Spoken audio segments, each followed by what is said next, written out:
Fala galera, bom dia! E aí, vocês estão preparados para mais uma aulinha de EBD? Hoje a gente vai dar uma estudada sobre a vida de Barnabé. Eu tenho certeza que você já ouviu esse nome, mas será que você sabe todas as lições que Barnabé ele deixa pra gente? Então vamos dar uma estudadinha. Vamos lá?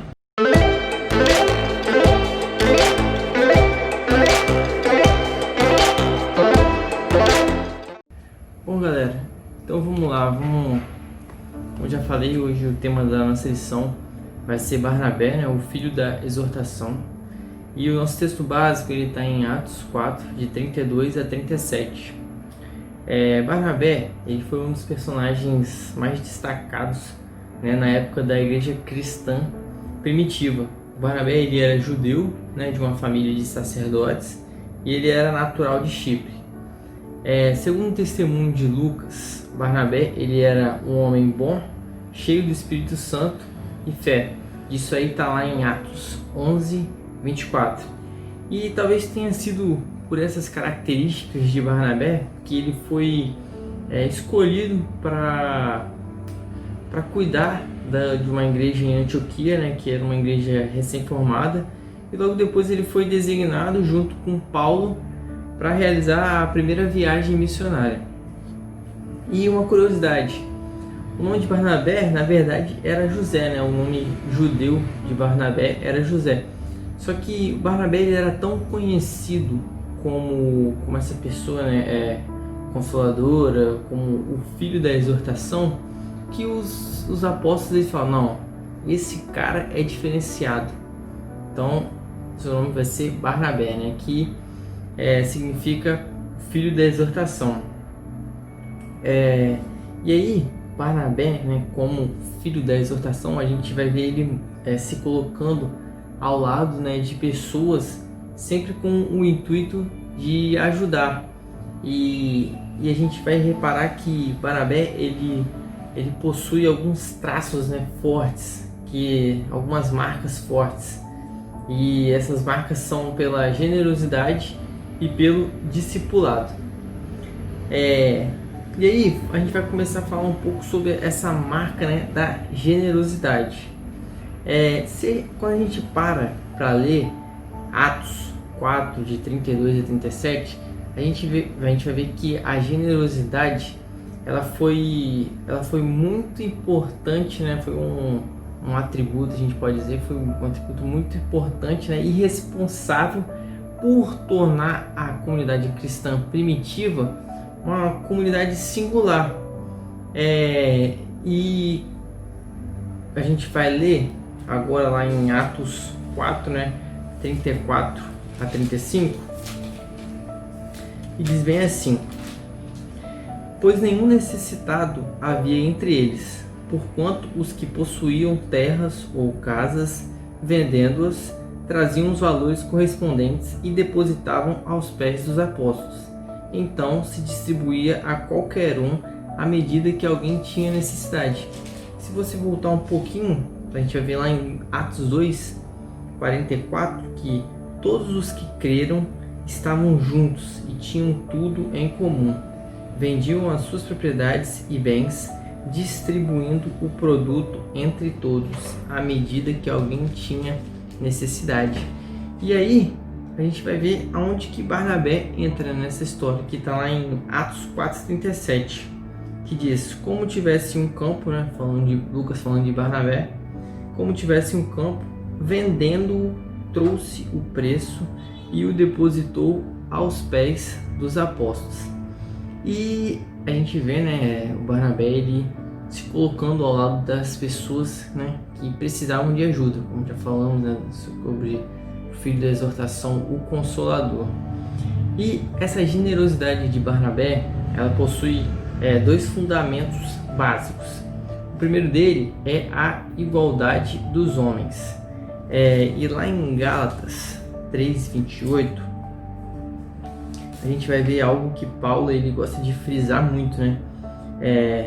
Dessa arte, Gálatas 3:28, não pode haver judeu nem grego, nem escravo nem liberto, nem homem nem mulher, porque todos vós sois um em Cristo Jesus.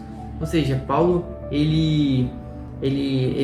essa doutrina de Paulo, ela é bem destacada, né, em vários pontos. E a gente pode ver essa igualdade, né, dos homens confirmada nas ações de Barnabé. E se você parar para analisar, é como se fosse no campo mais difícil, né, que é a economia. E essa prática que eles tinham de compartilhar o que tem com os que não têm, ela leva a eliminar, né, esse contraste de abastados, né, de pessoas que conseguem reter muito, de pessoas que conseguem juntar muito entre os necessitados. E a gente vê isso lá em Atos, né, que a gente já leu 4:34, que fala, olha só: pois nenhum necessitado havia entre eles. E no 35, se distribuía a qualquer um à medida que alguém tinha necessidade. Ou seja, essa prática, né, de repartir, ela buscava erradicar, né, esses problemas de necessidade naquela comunidade cristã primitiva. E a gente pode ver que todos naquela comunidade cristã, eles eram continuamente supridos, né, por causa daquela afetividade que vinculava eles fortemente. E a gente pode ver que quando aquela comunidade ali, ela repartia, né, o que tinha com as pessoas que não tinham, elas estavam indo justamente de encontro com a expectativa de Jesus a respeito dos seus discípulos. E a gente pode ver isso aí lá em Lucas 12:33, que Jesus fala bem assim: vendei os vossos bens e dai esmola. Fazei para vós outros bolsas que não desgastem, tesouro inextinguível nos céus, onde não chega o ladrão, nem a traça consome. Ou seja, esse fundamento, né, de repartir é algo que vai totalmente de encontro com a expectativa, né, de Jesus. E você pode ver também outras duas passagenzinhas que Jesus fala sobre isso. Que a primeira está lá em Mateus 19:21, que fala sobre a parábola, né, do jovem rico. E a outra é Lucas 3:11, que é sobre a palavra, né, de arrependimento, né, que João Batista traz. Que fala o seguinte, Lucas 3:11: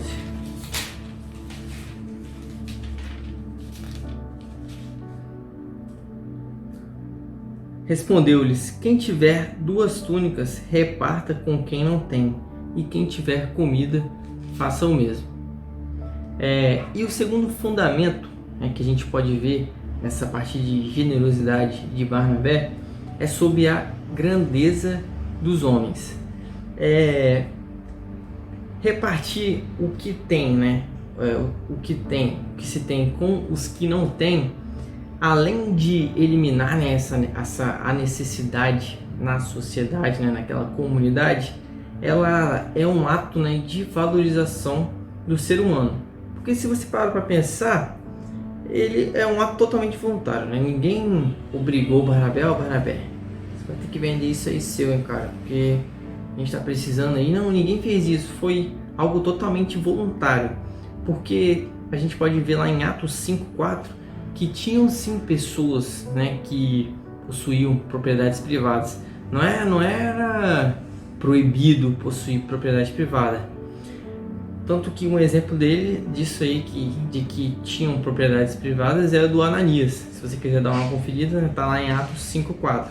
Ou seja, não era proibido possuir, vendia, né, quem quisesse. Só que repartir, ela é uma ação livre e voluntária que exalta o ser humano. Por quê? Porque o homem, ele vê o próprio valor, né, do semelhante. Além de ser um ato que valoriza o ser humano, porque acaba elevando ele acima de um objeto, né? Porque a pessoa se desfazia de uma propriedade para servir o homem.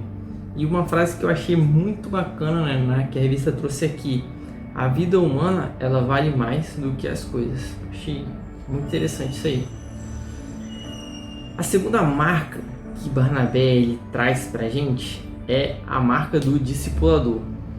A gente pode ver que Barnabé, durante a jornada dele, ele se revelou um bom mestre e um discipulador admirável.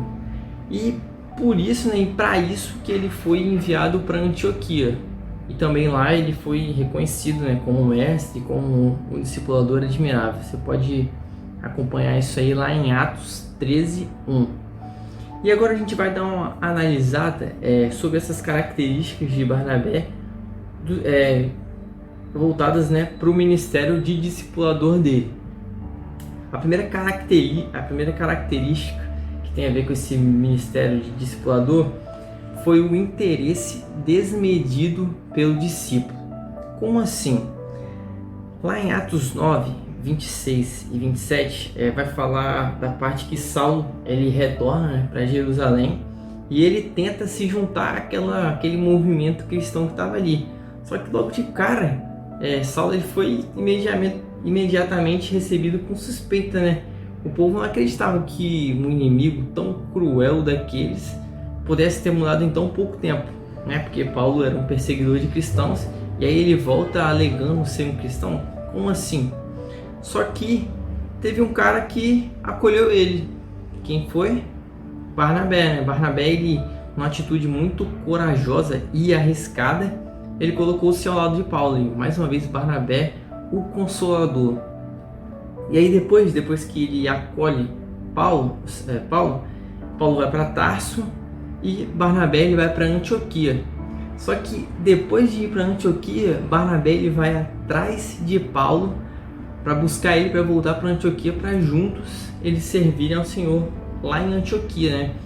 E aí você para pensar, poxa, Barnabé ele enxergava o valor onde todos negavam, que é uma visão idêntica a que Jesus traz, né, lá para Ananias, quando em Atos 9:15-16, quando ele está falando com Ananias: ó, Ananias, vai ter um rapaz lá e você vai orar por ele e ele vai voltar a enxergar. Só que aí Ananias ele para e fala assim: poxa, Senhor, eu já ouvi falar muito sobre esse rapaz aí, ele não gosta muito aí dos cristãos não. E aí o Senhor fala o seguinte em Atos 9:15-16: mas o Senhor lhe disse: vai, porque este é para mim um instrumento escolhido para levar o meu nome perante os gentios e reis, bem como perante os filhos de Israel, pois eu lhe mostrarei quanto lhe importa sofrer pelo meu nome. Ou seja, e aí a gente para pensar, né? Quantas pessoas há em nosso meio com grande potencial e que ainda está inexplorado, né? E aí é muito importante que haja cristãos, né, com a visão que Barnabé teve, né, que foi capaz de transformar um cara que estava em anonimato, né, em um grande vulto, né? Porque Paulo, a gente pode ver que a contribuição dele foi muito grande, né, para a disseminação do cristianismo.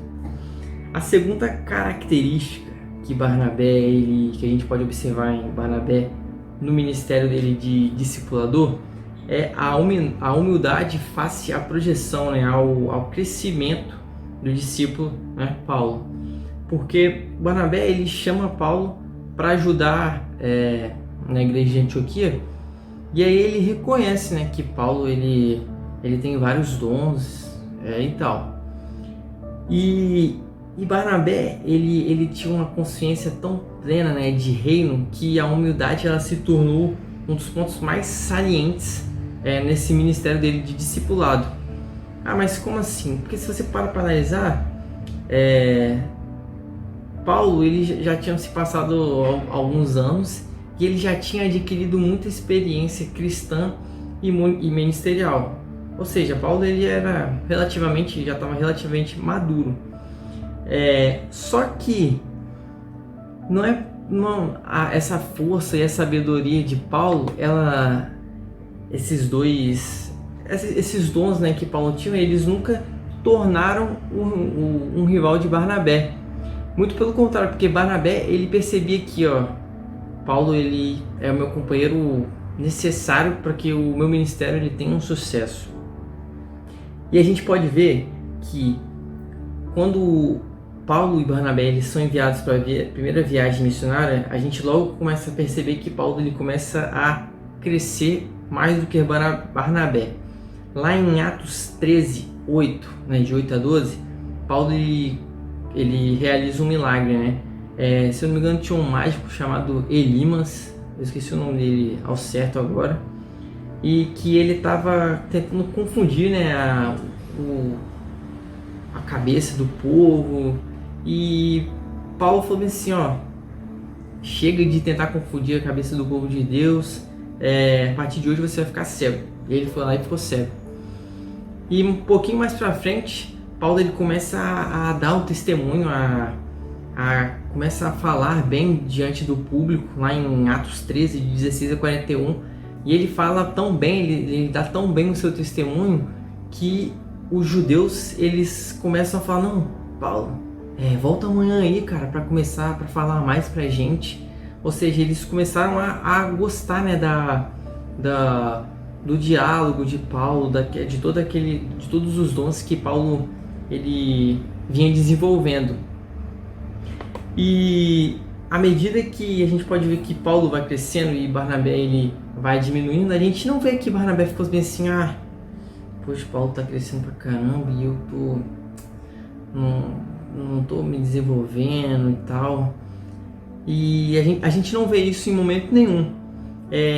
E a atitude de Barnabé, ela foi justamente igual à atitude de João Batista, né, com Jesus, que João 3,30 ele fala, convém que ele cresça e eu diminua.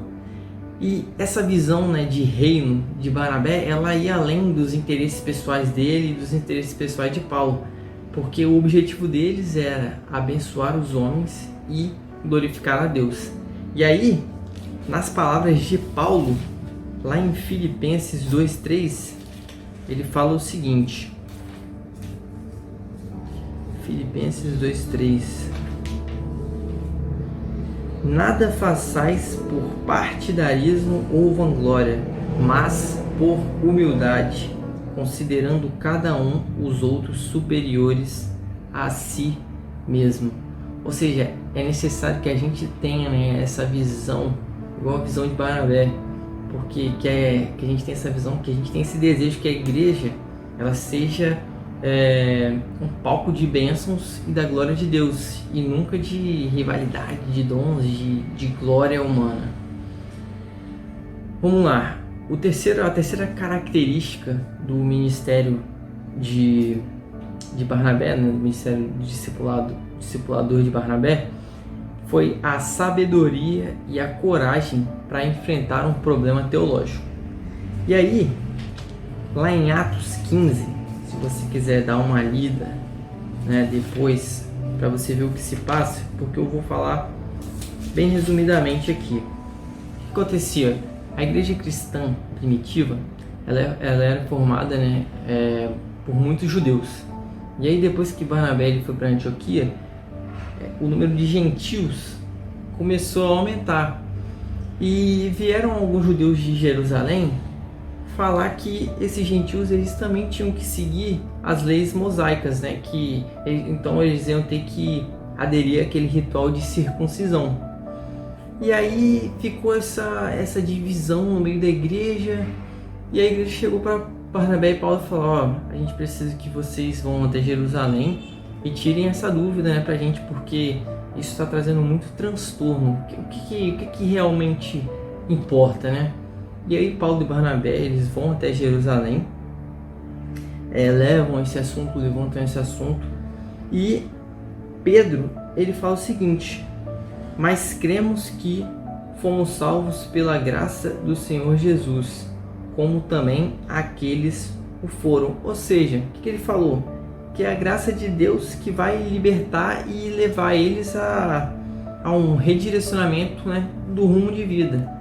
E aí mais à frente, Tiago ele também concorda com eles. E em Atos 15, 25 a 26, diz o seguinte, né?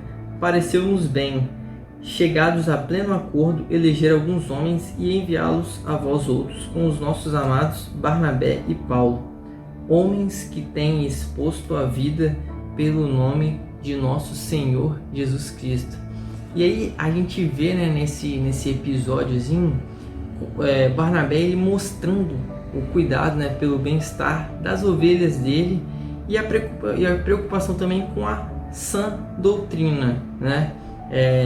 A gente pode ver que Barnabé ele se mostra um homem muito sábio e espiritual. E aí a quarta característica que a gente vê, né, no ministério discipulador de Barnabé é que foi a persistência em face da deficiência do discípulo Paulo, que está lá em Atos 15, aí na segunda parte, né, de 36 a 41, que depois que Barnabé e Paulo eles concluíram a primeira viagem missionária, eles já planejavam a segunda viagem, e aí surge um conflito entre os dois que resultou numa separação. O que aconteceu? O Barnabé ele insistia em levar João Marcos para essa segunda viagem. Só que Paulo ele resistiu fortemente, né? Ele falou que João Marcos era um desertor. Ele lembrou no versículo 38 que João Marcos abandonou durante a primeira viagem, e aconteceu que ambos eles mantiveram-se irredutíveis nessas suas opiniões, que chegou ao ponto que eles se separaram. Mas aí, quando Paulo, a partir do momento que ele rejeita, né, a companhia de João Marcos, ele negou a segunda chance de João Marcos. João Marcos ele errou, mas Paulo ele não deu aquela chance dele se redimir, e acabou quebrando também a companhia, né, a parceria do companheiro dele. Só que, poxa, gente, Barnabé ele é conhecido como o quê? Como um cara consolador, né? Que ele tá ali para ajudar. E Barnabé, como consolador, ele não ia negar, né, uma nova oportunidade a uma pessoa que havia tropeçado. E exercer a misericórdia é um princípio indiscutivelmente válido, né?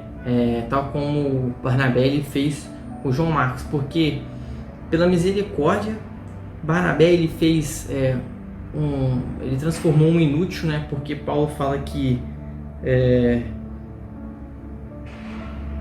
porque Paulo não queria, né, que ele participasse daquela viagem. Ou seja, Barnabé ele transformou uma pessoa inútil em alguém que foi muito útil ao ministério, que depois Paulo, lá em 2 Timóteo 4,11, ele agradece, né, a participação de João Marcos na disseminação, né, da palavra. E uma perguntinha muito bacana que a revista trouxe pra gente, né? Será que a gente estaria disposto a dar uma segunda chance a alguém, né, na igreja? Uma pessoa que falhou? Perguntinha muito, muito bacana, faz a gente refletir. E aí, gente, por todas essas coisas, né, por todas essas características, essa marca de Barnabé ser generoso, dele reconhecer a igualdade entre os homens, ele reconhecer a importância em repartir, de Barnabé reconhecer a grandeza, né, a importância que os homens têm, pelo ministério discipulador, de se importar, né, sem medidas pelo discípulo, de ser humilde, de ter paciência, de ser perseverante, é que Barnabé, com isso que ele usou, né, com essas características, ele usou a sua vida para abençoar homens e glorificar a Deus, né? Ele sempre ele tinha aquela natureza de dispor, né, de si mesmo para o crescimento do próximo, com profunda humildade e incansável perseverança. Barnabé é aquele cara que é conhecido como o Consolador, o Filho da Exortação, e que Deus ele nos dê a graça, né, para a gente poder imitar Barnabé, e que a gente possa pegar todas essas características e pensar: poxa, como é que eu posso ser um imitador, né, de Barnabé? O que que eu posso melhorar? O que que Barnabé fazia que eu não faço, né? Acho que é um tema muito válido, que foi muito importante para a comunidade cristã primitiva e continua sendo importante, né, para a nossa comunidade cristã até os dias de hoje.